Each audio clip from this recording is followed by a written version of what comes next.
বিসমিল্লাহির রহমানির রহিম।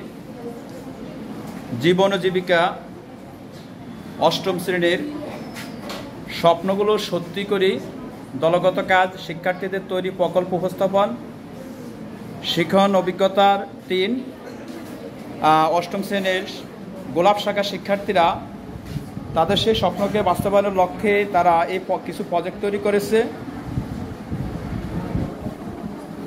তোমাদের এই প্রজেক্টের মূল উদ্দেশ্য কি? আমাদের প্রজেক্টের নাম হচ্ছে নিজ এলাকার কৃষি সংক্রান্ত বিষয় সম্পর্কে একটি প্রজেক্ট তৈরি। তো আমাদের এলাকাটা যেহেতু পৌরসভার দিকে অঞ্চল আছে, আবার গ্রামের অঞ্চল আছে, সেজন্য আমি আমার দলের সদস্যদের নিয়ে একটা প্রজেক্ট তৈরি করেছি, যেটার মধ্যে পৌরসভার অঞ্চলও দেখা যাচ্ছে, আবার গ্রামের অঞ্চলও দেখা যাচ্ছে। এই প্রজেক্ট তৈরির মূল উদ্দেশ্য হলো আমরা কিভাবে স্বল্প জায়গার মধ্যে অল্প খরচে কৃষি ভিত্তিক একটা গ্রাম কিংবা শহর তৈরি করতে পারি।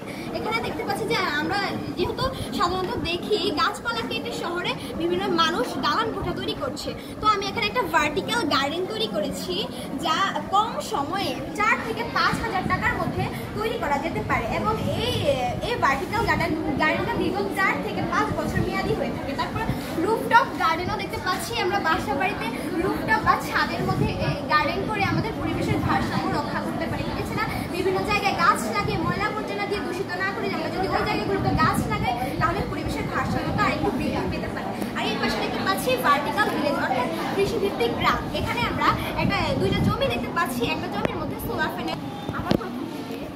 এখানে দেখতে পাচ্ছি একটা ভার্টিক্যাল ভিলেজ, এখানে রয়েছে 2টা জমি, একটা জমির মধ্যে দেখতে পাচ্ছি সোলার প্যানেল লাগানো। এখন কারণ হচ্ছে এই সোলার প্যানেল দিয়ে আমরা কেন এটা জমির মধ্যে লাগাচ্ছি, যেহেতু বর্তমানে আমাদের তাপমাত্রাটা অধিক পরিমাণে বেড়ে যাচ্ছে। এখন যদি আমরা জমিটা যেহেতু খোলা আকাশের নিচে অবস্থিত, এখন যদি আমরা জমির অধিকাংশ সোলার প্যানেল দিয়ে ভর্তি করি, তাহলে দেখা যাচ্ছে সোলার প্যানেলটা ওই যে সূর্যের আলোর সাহায্যে বিদ্যুৎটা সংরক্ষণ করছে, আর বাকি যে অর্ধেক খালি রয়েছে সেটা তাপ গ্রহণ করে ফসল উৎপাদন করতে আরো সহায়তা করছে।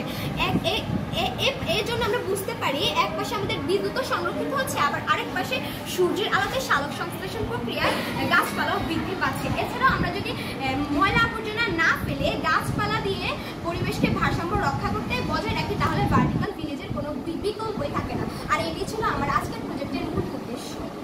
ধন্যবাদ প্রান্তিকা রানী দরকে সুন্দরভাবে উপস্থাপন করার জন্য। তোমার দলকেও ধন্যবাদ জানাচ্ছি। কামিনী না তোমাদের দলের নাম?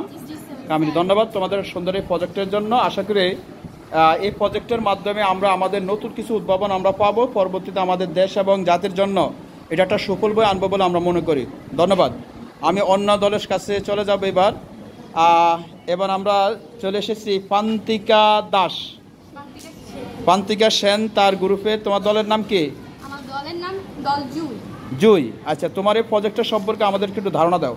আমাদের প্রজেক্টটা ছিল হলো মানে বিদ্যালয়ের ভিতরে ক্যান্টিনের ময়লা আবর্জনা পড়ে থাকা। তা আমাদের উদ্দেশ্যই ছিল ক্যান্টিনটা কীভাবে পরিষ্কার পরিচ্ছন্ন রাখা যায়। তাই আমরা দলের সকল শিক্ষার্থীরা মিলে পরিকল্পনা করেছি যে আমরা যদি একটি ডিজিটাল ডাস্টবিন তৈরি করি এবং ওইটার ভিতর ময়লাগুলো রেখে আমরা শিক্ষকদের কাছে প্রতিবেদন লিখতে পারি যে আমাদের স্কুলে প্রতি সপ্তাহে যদি একটা ট্রাক আনা হয়, ওই ডাস্টবিন ময়লাগুলো ওই ট্রাকে নিয়ে আমরা এগুলো ময়লা ফেলে দিতে পারবো। তাই আমরা একটি ডাস্টবিনও তৈরি করেছি, একটি ট্রাকও তৈরি করেছি।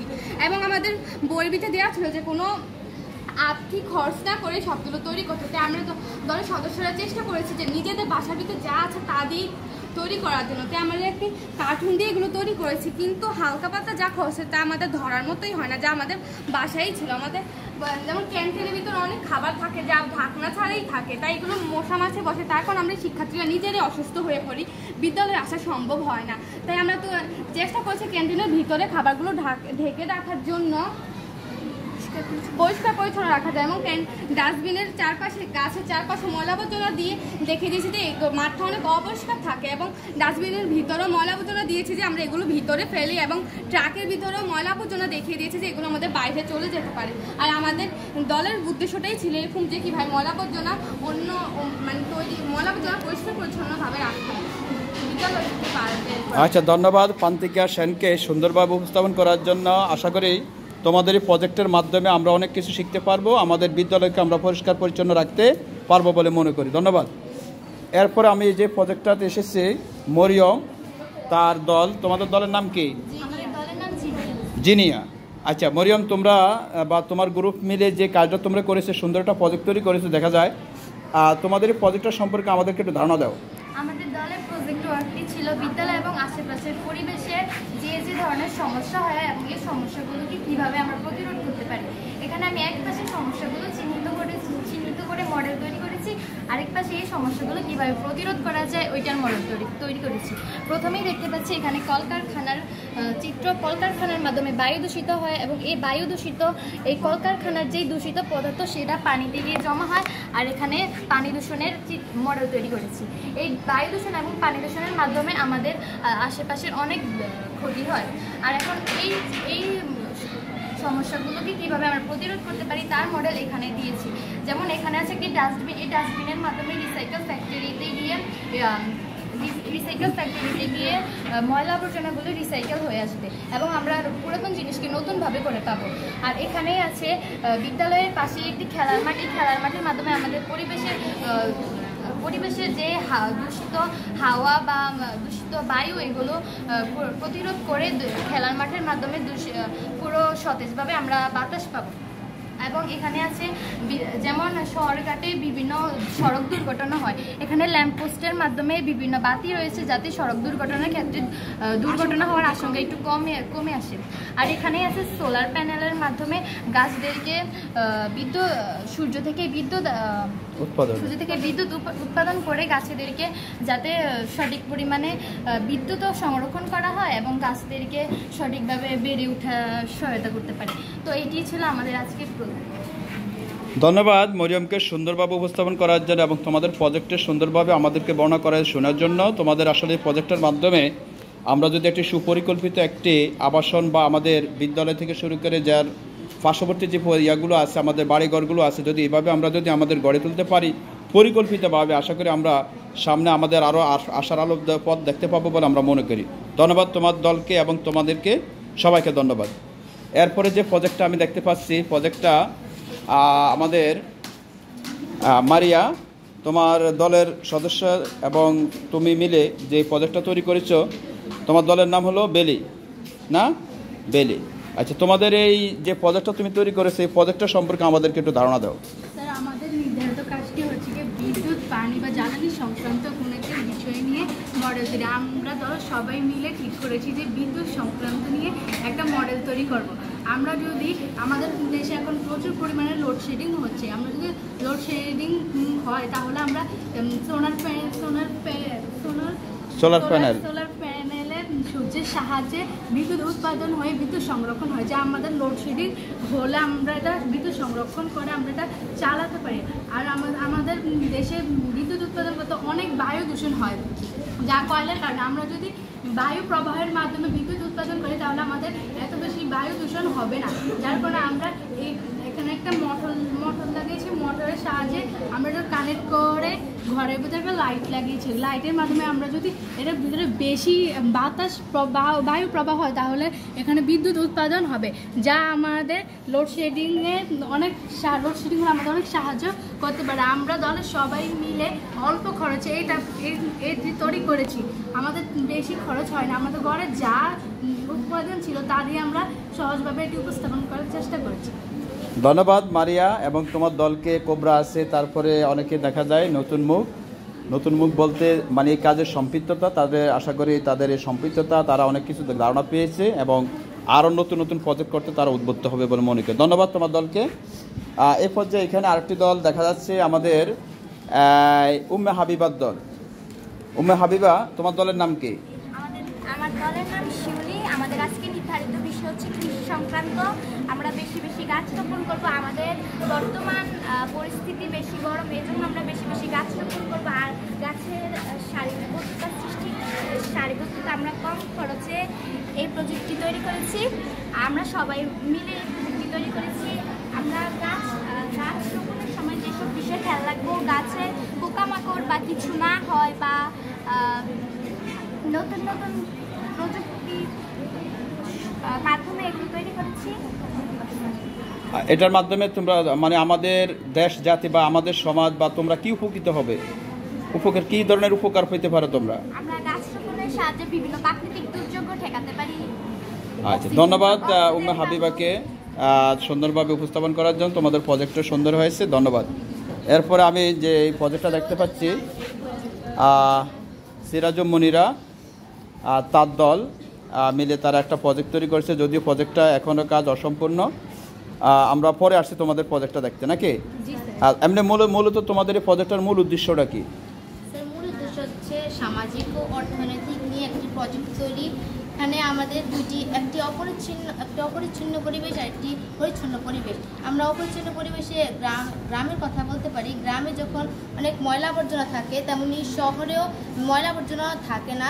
এখানে ডাস্টবিনের ব্যবস্থা রয়েছে সম্পূর্ণ। এখানে আমরা কিন্তু গ্রামে ডাস্টবিনের অবস্থা নেই, সেখানে ময়লা আবর্জনা তারা ফেলে দেয়। আচ্ছা, তাহলে এখন তোমাদের এই কাজের মাধ্যমে তোমরা কি বুঝাতে চাইতেছো?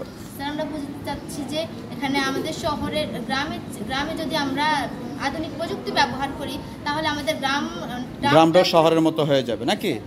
ধন্যবাদ। ঠিক আছে, তোমাদের প্রজেক্টটা আরও সুদূর প্রসারী হোক এবং তোমাদের এই প্রজেক্টের মাধ্যমে আমরা আমাদের গ্রামবাসী যেন উপকৃত হতে পারি এবং মানুষকে সচেতন করতে পারি, সে আশ্বাস রইলাম না। ধন্যবাদ। এরপরে যে প্রজেক্টটা আমি দেখতে পাচ্ছি, আমাদের সুস্মিতা এবং তার দলের প্রজেক্ট। সুস্মিতা, তোমার দলের নাম কি? ডালিয়া। আচ্ছা, ঠিক আছে, তোমাদের প্রজেক্টের মূল উদ্দেশ্য কি? আমাদের প্রজেক্টের মূল উদ্দেশ্য হলো কাজের ক্ষেত্রটি হলো যোগাযোগ ব্যবস্থা। হ্যাঁ, পূর্বে আমাদের কিভাবে যোগাযোগ করা হতো এবং বর্তমানে কিভাবে যোগাযোগ করা হয়, এই বিষয়টি নিয়ে আজকে আমাদের প্রজেক্ট। আমরা এখানে করে দেখাতে চেয়েছি পূর্বে মানুষেরা চিঠির মাধ্যমে যোগাযোগ করত এবং বর্তমানে মানুষ মোবাইল ফোনের মাধ্যমে শুধু দেশেই না বিদেশেও পর্যন্ত যোগাযোগ করতে পারে। মানে তোমাদের পূর্বেরকার অবস্থান থেকে বর্তমান অবস্থানকে তোমরা বুঝাতে চাইতেছো যে বর্তমান আগেকার মানুষ যোগাযোগ করত বিভিন্ন মাধ্যমে, আর এখন আমরা অনলাইনের মাধ্যমে এবং ঘরে বসে যে কোনো যোগাযোগ করতে পারি। ঠিক আছে, আচ্ছা, এটার মেসেজ হিসাবে তোমরা কি দিতে চাচ্ছ? মানে তোমাদের এই প্রজেক্টটা তো আমরা তো অ্যাভেলেবল, আমরা যোগাযোগ করছি অনলাইনে, ঠিক না? বা আমাদের মোবাইলগুলো আমরা ব্যবহার করছি, মানে এটার উপকারিতা সম্পর্কে তো তোমরা জানো। বর্তমানে অনলাইনের মাধ্যমে বিভিন্ন আরও সমস্যা হচ্ছে। তো আগেকার অবস্থান থেকে তোমরা কিভাবে বুঝতে চাইতেছো এটা তোমাদের শুধু প্রসারে আরও কিছু আনবে? মানে আমরা বুঝতে চাইছি বর্তমান মানে ভবিষ্যতে এই প্রযুক্তি আরো অগ্রগতির প্রয়োজন। এখন মানুষ হয়তো বা বিভিন্ন খারাপ কাজ করতেছে, কিন্তু স্যার শুধু খারাপ কাজই করতেছে না, ভালো কাজও হচ্ছে, নাকি? আচ্ছা, ঠিক আছে, ধন্যবাদ সুস্মিতা। তোমার দলকে আরও সুদূর প্রসারী হোক তোমাদের এই প্রজেক্ট, সেই আশাই করে রাখছি। এরপরে যে দলটা, এটা হলো আমাদের তানহার দল। তানহা, তোমার দলের নাম কি? টিউলিপ। তোমার এই প্রজেক্টের মূল উদ্দেশ্য কি? আমার প্রজেক্টটার নাম হচ্ছে বিদ্যালয়ের চারপাশ কিভাবে সুরক্ষিত রাখবো, এইটা। মানে পরিষ্কার পরিচ্ছন্ন রাখাই হলো তোর মূল উদ্দেশ্য, প্রজেক্টের উদ্দেশ্য। একটা স্মার্ট একটা স্কুল দেখতে পাচ্ছি, দেখা যায় আমাদের বিদ্যালয়ের আঙ্গিনার BCG-HS দেখা যায়, একটা বলাগাঁও চন্দ্রবন গার্লস হাই স্কুলের কিছু নাম, অর্থাৎ এটা হলো আমাদের মেইন রাস্তাটা, নাকি? এটা হলো আমাদের প্রধান সড়ক, এদিকে গেট দিয়ে আসছে আমাদের স্কুল আছে। যাক, একটা স্মার্ট স্কুল তোমরা গড়ে তুলেছো, আর স্মার্ট স্কুলের স্মার্ট কার্যক্রম সব কিছু হবে, নাকি? ধন্যবাদ তোমাদেরকে। আমরা সর্বশেষ একটা প্রজেক্ট দেখতে পাচ্ছি, সেটা হলো আমাদের ফারজানা এবং তার দলের। ফারজানা, তোমার এই দলের সদস্যরা মিলে অনেক কষ্ট করে তোমরা একটা প্রজেক্ট তৈরি করেছো। প্রজেক্টটা খুবই সুন্দর একটা প্রজেক্ট হয়েছে। তোমার দলের নাম কি? আমার দলের নাম হচ্ছে চাপা। হ্যাঁ, আচ্ছা, চাপা। এবং তোমাদের দলের সদস্যরা দেখতে পাচ্ছে, বুশরা আছে। বুশরাকে এখানে অন্তর্ভুক্ত করছে, খুবই ভালো লাগছে। বুশরা কাজ করতেও পছন্দ করে, আগের থেকে অনেকটা অগ্রগামী সে। আশা করি এই গ্রুপ ওয়ার্কের মাধ্যমে কিন্তু আসলে তারা আরও কিছু শিখতে পারবে। আচ্ছা, তোমার এই প্রজেক্টটা সম্পর্কে আমাদের একটু ধারণা দাও। আমার এই প্রজেক্টে হচ্ছে কৃষকরা যে পরিশ্রম করে যে ধান কাটে, তাদের কাটতে অনেক সময় লাগে, তার জন্য আমি একটা মাড়াই বানিয়েছি, মানে একটা গাড়ির মডেল বানিয়েছি, যেটার সাহায্যে খুব দ্রুত মানে 30 থেকে প্রায় 35 মিনিটের মধ্যে তারা প্রায় পুরো অনেক জমির ধান একসাথে মাড়াই করতে পারবে, নাকি? হ্যাঁ, কেটে ফেলতে পারবে। আচ্ছা, আর এটা দ্বারা আমাদের উপকার আর কি হতে পারে? এটা তো যান্ত্রিক সভ্যতা আমরা মানে প্রবেশ করে ফেলছি, নাকি? আর যান্ত্রিক সভ্যতা তো খারাপ দিকও আছে, যেমন কি হতে পারে, আমাদের পরিবেশও দূষণ হতে পারে, তখন কি করবা? কিন্তু এটার একটা বিশেষ গুণ আছে, এটা মানে কোনো দূষণ হয় না, এটা সৌরবিদ্যুৎ সাহায্যে সোলারের সাহায্যে চলে। ভেরি গুড, এটা হলো তোমাদের মূল আইডিয়া। ধন্যবাদ সুন্দর এই প্রজেক্টের জন্য। অল ইন অল তোমরা প্রত্যেকেই সুন্দর প্রজেক্ট তৈরি করেছো। এর সাথে সম্পৃক্ত আমাদের আইরিন ম্যাডামকেও ধন্যবাদ জানাচ্ছি এই সুন্দর প্রজেক্ট তাদেরকে ধারণা দেওয়ার জন্য। আশা করি তাদের এই ইনোভেশনগুলো আমাদের এই নতুন কারিকুলামের অংশ হিসাবে থাকবে এবং আমাদের দেশ ও জাতি অনেক উপকৃত হবে বলে মনে করি। শুধু আমরা আমাদের প্রজেক্ট তৈরি করে ক্ষান্ত হব না, এটা বাস্তবায়নে চাই। ঠিক আছে, আশা করি এই বাস্তবায়নের মাধ্যমে আমাদের দেশ জাতি অনেক উপকৃত হবে বলে মনে করি। তো ধন্যবাদ সবাইকে, সবাই ভালো থাকবেন, সুস্থ থাকবেন, এই কামনা। আল্লাহ হাফেজ, আসসালামু আলাইকুম ওয়া রাহমাতুল্লাহ।